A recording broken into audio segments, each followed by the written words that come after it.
본문에 나오는 바울 사도를 가만히 보면 하나님의 동행에 대한 원리를 깊이 깨닫는 분이세요. 그는 고린도 후서 7장 2절에 보면 그럽니다. 마음으로 우리를 영접하라. 우리는 아무에게도 불의를 행하지 않고 아무에게도 해롭게 하지 않고 아무에게도 에게서도 속여 빼앗은 일이 없노라 라고 하는 고린도 교회 성도들에게 자신이 살아왔던 이 얘기를 하는 거죠. 영접하라. 그가 또 말합니다. 내가 이 말을 하는 것은 너희를 정죄하려고 하는 것이 아니라 내가 이전에 말하였거니와 너희가 우리 마음에 있어. 너희가 우리 마음에 있어. 여러분, 목회자의 마음에는 성도가 있어야 돼. 남편의 마음에는 가정에서는 아내가 있어야 돼. 아내의 마음에는 남편이 있어야 돼요. 부모의 마음은 자녀가 있죠. 자녀의 마음은 부모님의 공경하는 마음이 있어야 됩니다. 마음에 있어. 그럼 마음에 뭐가 있냐 알죠.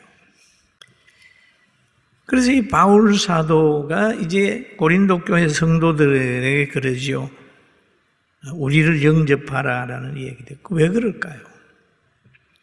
너희는 나를 닮아라고 하는 구절이 성경에 있어요. 바울이 왜 닮아? 내가 그리스도를 본받는 것처럼 너희는 나를 본받아라. 그런 말이에요. 그 말은 그리스도는 너희에게 보이지 않지만 내가 그리스도를 따라서 본받고 가니까 너희가 나를 본받고 본받아라 라고 하는 그런 얘기가 말씀이 되겠습니다. 그래서 여기에 오늘도 본문에 보니까 너희가 우리의 마음에 있어. 너희가 우리의 마음에 있어. 고린도 교회 성도 여러분들이 내 마음에 있어. 함께 죽고 함께 살고자 하고자 함이라. 함께 죽고 함께 살자. 얼마나 깊은 얘기입니까? 함께 죽자고 하면 죽고 함께 죽고 함께 살자. 함께 순교하고 함께 부활에 참여하자. 죽는 일이 있어도 그리스도 밖으로 나가지 말자. 함께 죽고 함께 살자. 제일 다짐하는 게 그거잖아요. 뭐 죽을 때까지 우리는 헤어지지 않는다. 그 제일 다짐하잖아요. 베드로가 예수님 앞에서 그랬잖아요. 죽을지언정라고 얘기를 합니다. 그 약속 이상은 없잖아요. 그렇게 얘기를 하면서 나는 너희를 향하여 담대한 것도 많고 너희를 위하여 자랑하는 것도 많으니 담대한 것도 많고 너희를 위하여 자랑할 것도 많으니 내가 우리의 모든 환난 가운데서도 위로가 가득하고 기쁨이 넘치는도다. 여기에 고린도 교회 성도들과의 관계 속에서 담대한 것도 많고 그 다음에 자랑할 것도 많다. 자랑할 것도 많다. 여러분 그 교회만 그런 게 아니잖아요. 여러분 가정에도 자랑할 것이 있고 여러분 개인도 자랑할 것이 있고 우리 교회도 자랑할 것이 있죠. 저는 우리 성도들이 변함없이 하나님 사랑하는 거 자랑합니다. 그런데 모든 환난 여기서 모든 환난 가운데서도 여러분 예수님 믿으면 환난이 없어야 되잖아요. 그죠? 상식적으로 그랬으면 좋잖아요. 그런데 바울 사도가 말하기를 모든 환난이라고 얘기를 하죠. 예수님을 따라 나서는 그 길, 그때부터 환난이거든요. 베드로가 평화롭게 고기 잡아서 살다가 예수님의 부름 받아서 제자들이 예수님 따라 나서는 그때부터 배가 고파서 길 가다가 밀리삭을 잘라서 비벼 먹는 그런 일도 있고, 많은 사람들에게 박해를 받고 따돌림을 당하고 손가락질을 받고 그런 길이 있단 말이에요. 여러분, 이스라엘 백성이 애굽에서 나올 때는 좋았는데 딱 나오니까 홍해가 가로막혀 있고, 홍해를 건너가지고 가니까 거기에는 마늘도 없고 후추도 없고 애굽에서 먹던 그런 별미들이 없단 말이에요. 그러니까 어떤 사람은 애굽으로 돌아가자, 모세야 너 왜 우리 불 데리고 나왔냐, 강야에서 죽게 하려고 그러냐 하고 모세에게 막 원망하고 덤벼들잖아요. 그 불편함과 환난이 예수 믿고 가는 그 길에 많이 있습니다. 그러나 그 환난은 육신이 썩어질 육체가 당하는 것이고, 육체 안에 있는 보배, 새 생명, 새 사람 된 속사람은 날마다 새로워지는 거예요. 할렐루야. 여러분, 성도들은요, 죽어가는 게 아니라 살아가는 거예요. 육체는 죽어가고 있지만 영혼은 뭐냐? 살아가고 있는, 살아가고. 벽씨가 또는 여러 씨가 땅 밑에 들어가서 죽지 않습니까? 그리고 생명, 씨 눈에 의해서 거기에 있는 그 모든 살들이 움을 틔우기까지, 싹을 틔우기까지 다 영양소가 돼주는 거예요. 그러고 나중에 싹이 쫙 나오는 거예요. 우리가 신앙 성장을 하게 하기 위하여 우리가 육체에 가지고 있는 기능과 지식과 모든 것들이 다 희생하면서 영혼의 사람을 키워낸다는 것을 알게 되기를 주의 이름으로 축원합니다. 중요한 거예요. 그런데 모든 환난 가운데서도 여러분 가정에서도 환난이 있을 수 있어요. 몸이 약할 수 있고, 사업에 어려운 문제가 있을 수 있고,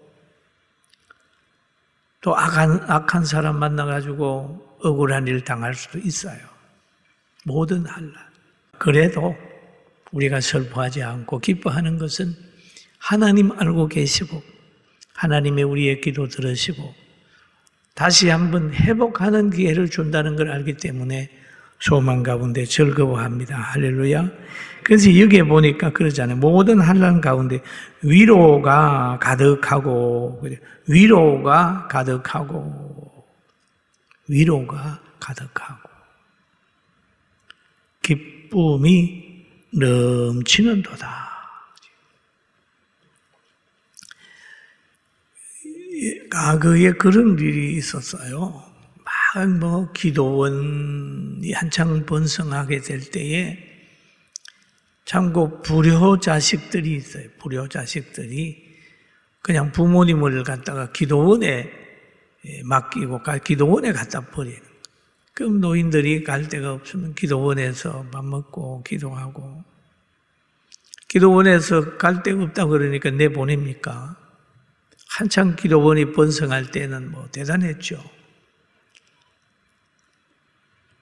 그리고 어떤 사람은, 또 돈 있는 사람은 요양원 크게 지어진 곳에 가서 몇 억씩 주고 부모님 모시는 거예요. 그래서 어떤 방송국에서 거기에 있는 분들하고 기도원에 있는 분들하고 만나서 이 얘기를 한 거예요. 돈 입서서 거기에 모신 분들에게 가서 자녀에 대한 얘기를 할 때에 우리 자녀 불효입니다. 여기 갖다 맡겨놓고 잘 찾아오지도 않고 말이지. 그러면서 자기의 자녀의 신상을 얘기하면서 막 밝혔다고 그래요. 그런데 기도원에서 기도하는 버림받은 노인들을 찾아가서 얘기했더니 자기의 자녀의 이름을 안 밝힌다. 안 밝히고 그래도 기도원에 갔다가 놓은 거 얼마나 은혜인지 모른다고. 왜? 자녀에게는 버림받았다고 생각하지만 하나님의 위로가 거기에 있기 때문에 기도할 때마다 위로가 있었기 때문에 오히려 자녀를 위하여 눈물로 기도하지 자녀에게 해가 되는 이 얘기를 하지 않았다라고 하는 그런 말이 있었습니다. 환난 가운데 위로가 가득하고 말씀의 위로가 있고 성령의 역사로 위로가 있고 그러니까 기쁨이 넘치는도다.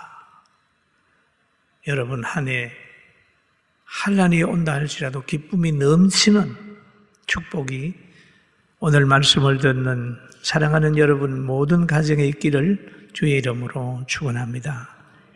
있는 거예요.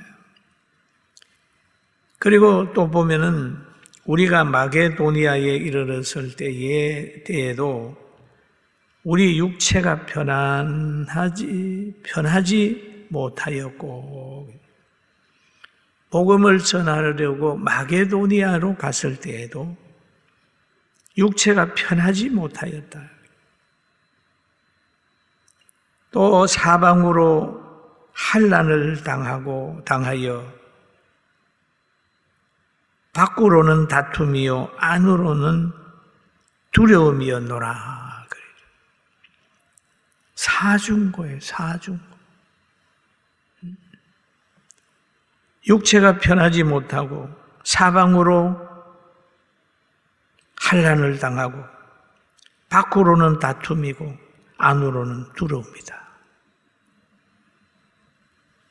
복음 전하러 가는 그 길, 선교 여행을 가는 그게 이 길이었어요. 그러면서 그는 그러잖아요. 그러나 내 안경은 이렇지만 그러잖아요. 우리도 때로는 목회를 하다가 보면 예수님 말씀에 순종하고 따라가다 보면 이런 일이 있을 수 있어요. 육체도 연약하고 환경도 넉넉하지 않고 밖으로는 계속해서 공격이 오고 그걸 보면 내적으로 불확실한 미래와 현실에서 자신의 연약함을 보면서 오는 분노가 있을 수 있어요. 그래서 좌절할 수 있어요. 그런데 바울은 말하기를 그러나 낙심한 자들을 위로하시는 하나님이 디도가 오므로 우리가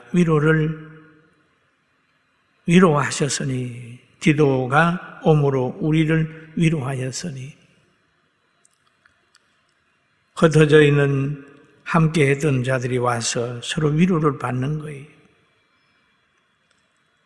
그가 온 것뿐 아니요 오직 그가 너희에게 받은 그 위로로 위로하고 너희의 사모함과 애통함과 나를 위하여 열심히 있는 것을 우리에게 보고함으로 나는 더욱 기쁘게 여겼노라. 기쁘게 하였노라. 기쁘게 하였노라. 여기에 보게 되면 고린도 교회가 바울 사도에게 관심을 가졌을 때에 마게도니아에서 환난을 당하면서 그거 생각하면 기뻐하는 거죠. 그러면서 그러지요. 그러므로 내가 편지로 너희를 근심하게 한 것을 후회하였으나 편지로 근심하게 했다는 말은 편지를 쓰면서 너무 많이 책망을 하는 거예요. 너 이러면 안 된다. 막 책망. 여러분 그러잖아요. 편지로 막 책망을 하고 난 후에 괜히 편지했어. 전화로 책망한 후에 괜히 전화했구나. 참 미안하다. 그 말은 안 해야 되는데 뭐 그럴 때가 있을 수 있어요. 그렇지만은 고린도 교회에 근심하게, 잠깐 근심하게 한다. 여러분 신앙생활 하다 보면 야단을 치고 나면은요, 야단 친 사람들이 기도하면서 내가 너무했나 그런 생각할 수 있어요. 근데 바울 사도도 후회하였으나 지금은 후회하지 아니함은 그 편지가 너희로 잠시만 근심하게 할 줄을 알미라. 잠시만 근심하게. 책망을 했는데 그것이 잠시 근심하게 되고 그것으로 통하여 책망을 받고 회개하게 되니까 그 근심이 유익이 되는 거죠. 여러분 책망 한번 받아보세요. 나무래 주는 사람이 없을 때 가장 불행합니다. 저도 과거에 전도사하고 목사, 목회 초기일 때는 선배 목사님들 찾아가서 이런 말 저런 말씀 드리면 책망을 받습니다. 그러지 말라고. 그럴 때는 저를 잘 몰라서 그래요. 그런 식으로 변명하지만 오히려 강하게 책망을 받을 때 처음에는 좀 괴롭지만은 지나보면 그 말이 맞더라고요. 아, 그랬구나. 그리고 부모가 책망을 하게 되는 거예요. 그건 왜 사랑의 표현이거든요.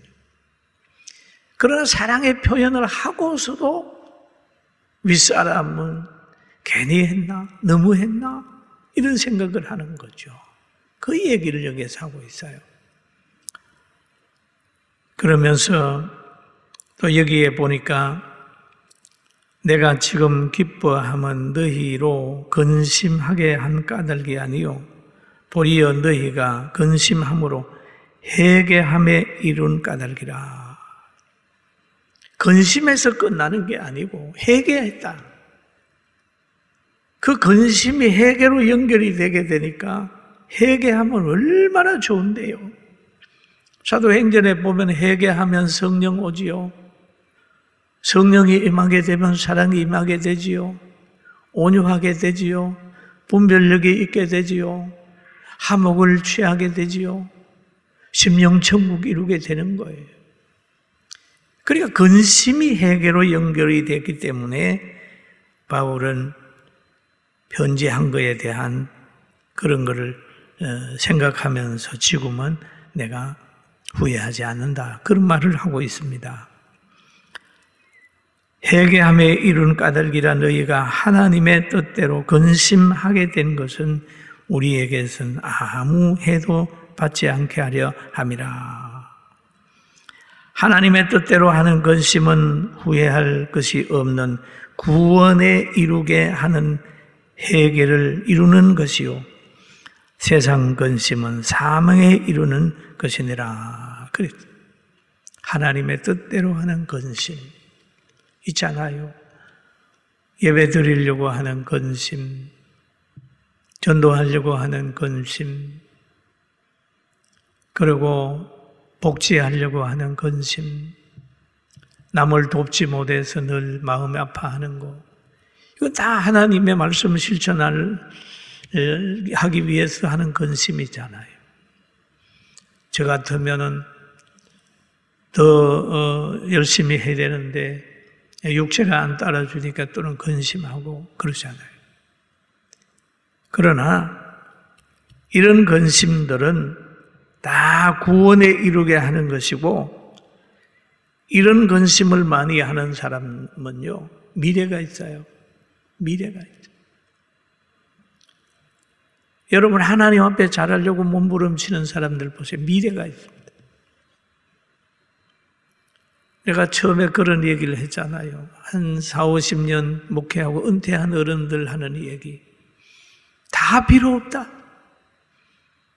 그리고 교회는 가만히 보니까 내가 하는 줄로 알았지만은 지나고 보니 하나님이 하시더라. 교회에 하는 모든 것은 짐을 지고 가려고 하지 말고 하나님께 다 맡겨라. 우리가 막 그러잖아요. 가정의 것도 마찬가지입니다. 자기가 머리 써서 이러쿵저러쿵 해도 되는 게 없잖아요. 하나님께 다 맡기고 기도하고 하나님의 뜻을 찾아가며 하나님이 책임지더라. 모든 걸 가지는 것보다 하나님의 동행이 우선이고 모든 걸 가지는 것보다 하나님의 능력 받는 것, 이 두 가지 동행과 능력만 받으면 하나님의 나라 가는 데까지 경제적인 것이나 환경적인 것 어려움이 없다. 이렇게 말하는 소리를 들으면서 저는 참 좋은 교훈을 받았어요. 사랑하는 성도 여러분, 여러분들도 내가 뭐를 해야 될까 하는 걸 잘 살피고 구체적으로 기도하고 또 생활하고 상업하는 분들은 돈을 벌려고 하는 그런 희망이 있어야 됩니다. 학생은 공부 잘해가지고 1등 해야 되겠다는 그런 게 있어야 되고 청년들은 결혼 잘해가지고 좋은 가정 꾸려서 그런 토끼 같은 자녀 낳아가지고 행복하게 살아야 되겠다는 꿈이 있어야 되잖아요. 또 목회자가 된다고 하면 하나님이 기뻐하는 교회, 성령이 역사하는 교회, 그런 교회를 잘 해야 되겠다는 희망이 있죠. 저도 꿈이 옛날에 있었어요.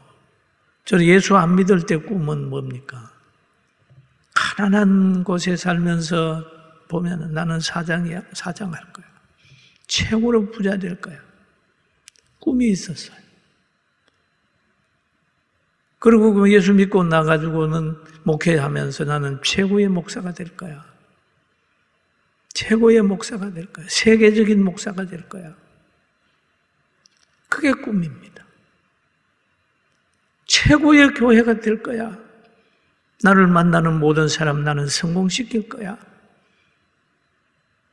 나는 물을 건너는 사람들 물 건널 때 나는 돌다리가 되어주고 나를 밟고 건너가서 성도들이 성공하게 만들 거야. 지금도 그 생각. 뭔가를 좋은 것을 보면은 야 이거 누구 해서 돈 벌어주면 안 되냐? 누구 해서 이렇게 하면 그런 생각으로 꽉 차요. 얼마 전에 제가 들었는데 저 호남 지역에는 보면 뭐 30 몇 프로 정도 예수 믿는 거 있었는데 저 대구나 저쪽에 가면은 예수 믿는 사람이 뭐 10%가 안 된대요. 강원도도 그렇고 충청도 이쪽으로 가면 예수 믿는 사람들이 아주 작은 거예요. 야, 그러면 어떤 지역엔 에스겔이고 어떤 데는 야곱처럼 사는데 이러면 어떻게 하냐? 그러면 그 예수만이 안 믿는 동네를 위해서 어떻게 도울까? 그쪽 지역을 어떻게 전도할까? 지금 그런 생각이 저에게 꽉 차 있습니다. 여러분, 우리도 약한 사람을 보면 도와야 되고, 내게서 도와야 될 부분이 뭔지를 한번 찾아보고, 2020년에는 멋있게 승리하면서 살아가게 되길 주의 이름으로 축원합니다.